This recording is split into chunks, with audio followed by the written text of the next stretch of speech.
Next topic है हमारा role of oxides of nitrogen in spreading air pollution. जो nitrogen के ऑक्साइड्स हैं ये हवा के अंदर पोल्यूशन को बढ़ाने का बायस बनते हैं। इसी का आज हमने रोल पढ़ना है, किरदार पढ़ना है। तो अगर हम देखें ऑक्साइड्स ऑफ नाइट्रोजन,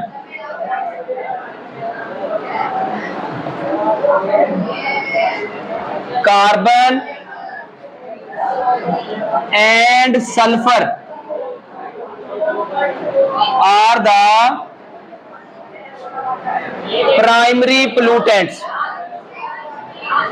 एटमॉस्फेयर के अंदर नाइट्रोजन के ऑक्साइड मतलब nitrogen oxide, nitrogen dioxide, carbon monoxide, carbon dioxide, sulphur dioxide, ये सारे के सारे जो है ये प्राइमरी पोल्यूटेंट्स हैं।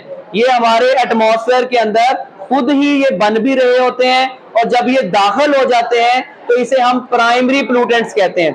फिर ये प्राइमरी पोल्यूटेंट्स क्या करते हैं? Primary pollutants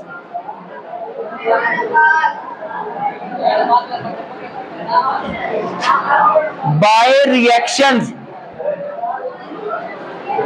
form secondary pollutants. फिर इन प्राइमरी पोल्यूटेंट्स के रिएक्शंस होते हैं एटमॉस्फेयर के अंदर और वो सेकेंडरी पोल्यूटेंट्स बना देते हैं। अब सेकेंडरी पोल्यूटेंट्स जो है वो कौन कौन से हैं? पर ऑक्सी, एसिटाइल नाइट्रेट, ओजोन, इसे हम PAN भी कहते हैं, पर ऑक्सी एसिटाइल नाइट्रेट भी कहते हैं। ये एक सेकेंडरी पोल्यूटेंट है जो पोल्यूशन का बायस बनता है हमारे एटमॉस्फेयर के अंदर।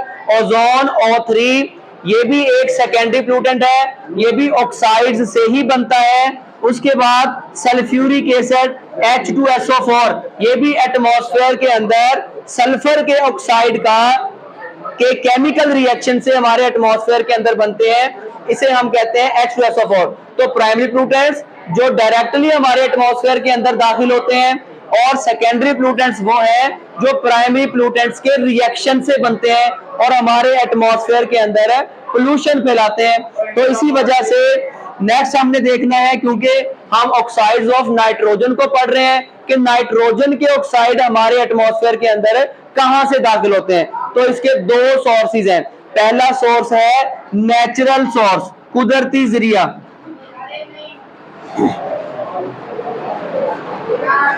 कुदरती तरीके से कैसे हमारे एटमॉस्फेयर के अंदर नाइट्रोजन के ऑक्साइड्स बनते हैं, तो इसका एक ही है, during lightning.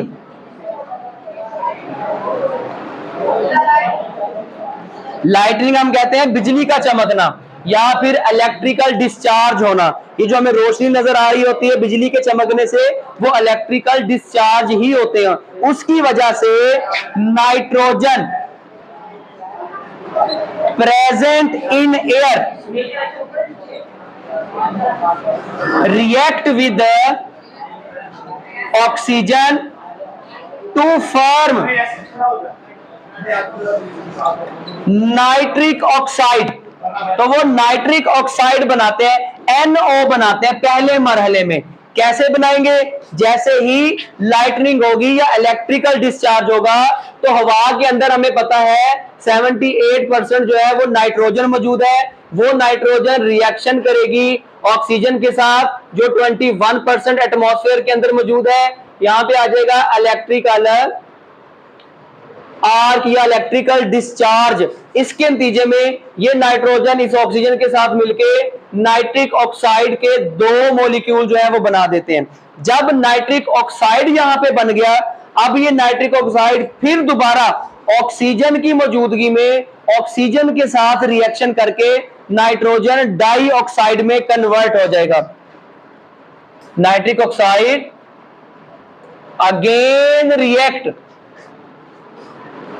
with oxygen to form nitrogen dioxide. अब देखो नाइट्रोजन डाइऑक्साइड कैसे बनेगा?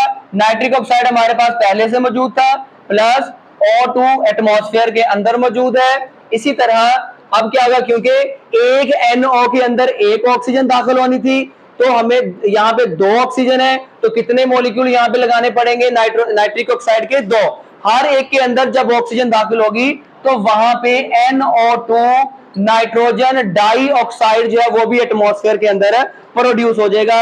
इन दोनों को मिला के NO ये भी एयर पोल्यूटेंट है, NO2 ये भी एयर पोल्यूटेंट है, इनको कलेक्टिवली NOx कहते हैं। कोई भी वैल्यू इसके साथ अगर होगी नाइट्रोजन के साथ, तो ये दोनों एयर पोल्यूटेंट्स हैं जो हमारे एटमॉस्फेयर के अंदर पोल्यूशन जो है वो स्प्रेड करते हैं या फिर फैलाते हैं।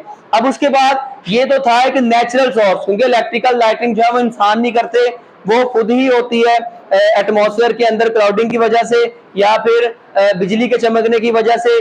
तो इस वजह से एटमॉस्फेयर के अंदर नाइट्रोजन के ऑक्साइड जो है वो प्रोड्यूस हो रहे हैं। अब दूसरे नंबर पे था man made.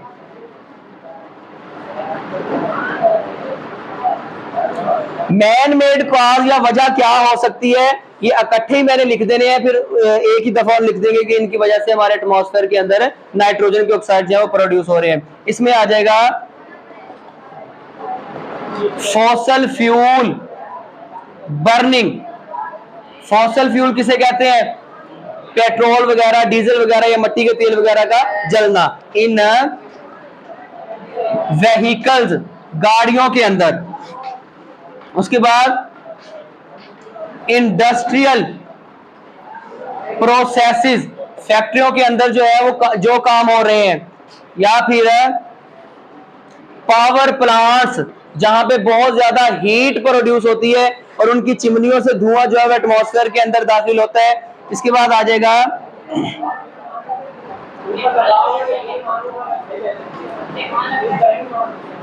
Electrical power plants,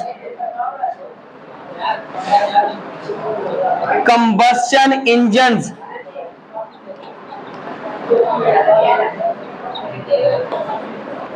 fertiliser,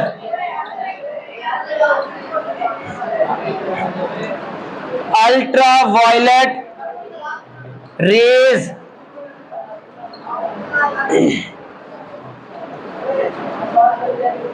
agricultural activities. ये सारे जितने भी चीजें हैं इनकी वजह से, क्योंकि हीट प्रोड्यूस होती है, उस हीट की वजह से जो एटमॉस्फेयर के अंदर नाइट्रोजन और ऑक्सीजन मौजूद होती है, ये दोनों आपस में इसी तरह रिएक्शन करके पहले नाइट्रिक ऑक्साइड बनाते हैं, फिर नाइट्रिक ऑक्साइड जो है वो ऑक्सीजन के साथ रिएक्शन करके नाइट्रोजन डाई ऑक्साइड बना देते हैं। तो इस तरह हमारे एटमॉस्फेयर के अंदर जो मैन मेड है, क्योंकि फॉसिल फ्यूल कौन बर्न कर रहा है? इंसान ही बर्न कर रहे हैं। इंडस्ट्रियल प्रोसेसेस, फैक्ट्रियां वगैरह किसने बनाई है? इंसानों ने बनाई है। पावर प्लांट जो है वो किसने बनाए? इंसानों ने बनाए हैं। इलेक्ट्रिकल पावर प्लांट, बिजली तैयार करने वाले जो पावर प्लांट्स हैं वो भी किसने बनाए हैं? इंसानों ने बनाए हैं। कंबस्शन इंजन जो है, जो फॉसिल फ्यूल से ही जलते हैं, उनसे भी हीट प्रोड्यूस होती है, वो भी किसने बनाए हैं? इंसानों ने ही बनाए हैं। फर्टिलाइजर किसने बनाए हैं? खाद्य वगैरह वो भी इंसानों ने बनाए हैं। उसके बाद है अल्ट्रा वायलेट जो रेडिएशंस है, ये भी एमिट होती हैं, बल्कि अल्ट्रा वायलेट रेडिएशन जो है ये नेचुरल सोर्स में ही आएगा। ठीक है, ये यहां से कट कर देना। अल्ट्रा वायलेट रेडिएशन जो है ये नेचुरल सोर्स में ही आएगा, उसमें यही केमिकल रिएक्शन होगा। उसके बाद एग्रीकल्चरल एक्टिविटीज जो है जो जिम्मेदार वगैरह करते हैं, उसके नतीजे में भी एटमॉस्फेयर के अंदर जो है वो नाइट्रोजन के ऑक्साइड जो है प्रोड्यूस हो रहे हैं। अब उसके बाद नाइट्रोजन के ऑक्साइड्स का एक और फैक्टर हमने पढ़ना है कि नाइट्रोजन ऑक्साइड या nitrogen dioxide act as catalyst. ये कैटालिस्ट के तौर पे काम करता है, that SO2 react with the oxygen to form SO3 sulfur trioxide, which again react with water vapors। जो पानी के अंदर, जो एटमॉस्फेयर के अंदर पानी के बुखारात मौजूद है, उनके साथ ये रिएक्शन करके क्या प्रोड्यूस कर देते हैं? To produce sulphuric acid H2SO4। और इस तरह के वेपर्स जब एटमॉस्फेयर के अंदर मौजूद होंगे और वो मिक्स हो जाएंगे, mix with water vapours to form acid rain, फिर उससे क्या बन जाएगी, एसिड रेन बन जाएगी। और उस एसिड रेन की जो पीएच है वो 5.6 होती है।